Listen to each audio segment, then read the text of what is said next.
about that in a few minutes. We're not going to talk too much tonight. I don't want to give you too much information to turn you off or kind of cloud your mind. The whole idea for tonight is to give you an introduction to what we do, and if you can refer somebody or maybe you need help yourself, we love to talk to people. That's what I get paid for. As my father, who was also a lawyer, said, time is money, and when I talk, I make money. That's kind of his joke. But I said, okay, Dad, but you don't have to talk at the dinner table. Let us talk too. Oh, you can talk after Mom and I talk about our day. Anyhow, the subject for tonight is twofold.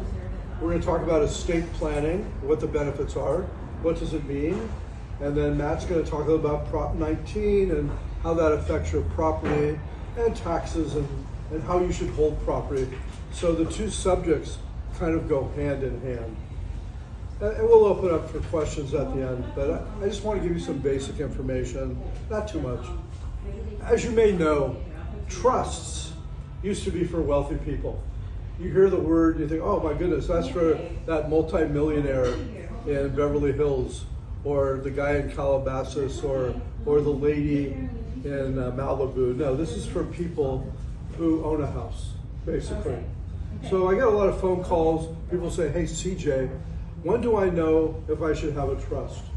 Well, first of all, you don't have to worry about probate unless you have more than $200,000, a little bit less than that in assets. So don't even concern yourself with having to go through probate court if your assets are lower. But most of the people I talk to, at least here in the Valley, if they own a house, you're talking probably the average home in the Valley is $1 million. And I can kind of use that as a reference point to illustrate what the benefits are of a trust. I'm going to talk about a will first, and then I'm going to compare that and contrast that to a trust. That's sort of the frame of reference for tonight. What a will is, think about it as a guarantee of going to court. It's better than not having a will, because if you have no will and you have no next of kin, then your property goes to the state of California. Lawyers call this escheat. It's a Latin term, E-S-C-H-E-A-T,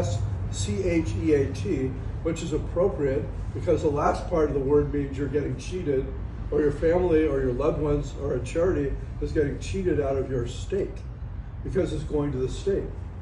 Paying for building roads and taking care of community service, which is important, but we don't necessarily want to finance that outside of the taxes we're already paying.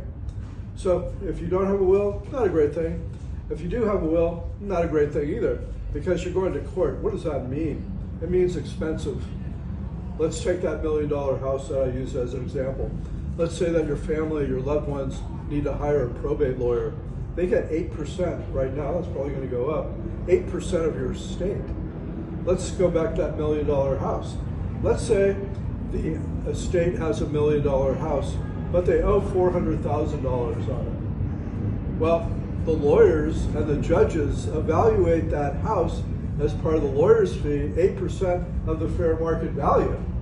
Not what's owed, not what the equity is in the house, not the difference between the fair market value and what's owed, the $600,000, but the $1 million. 8% of $1 million is $80,000. That's the average probate. Could be more. The lawyer's going to get 8%. Nothing against probate lawyers. My daughter's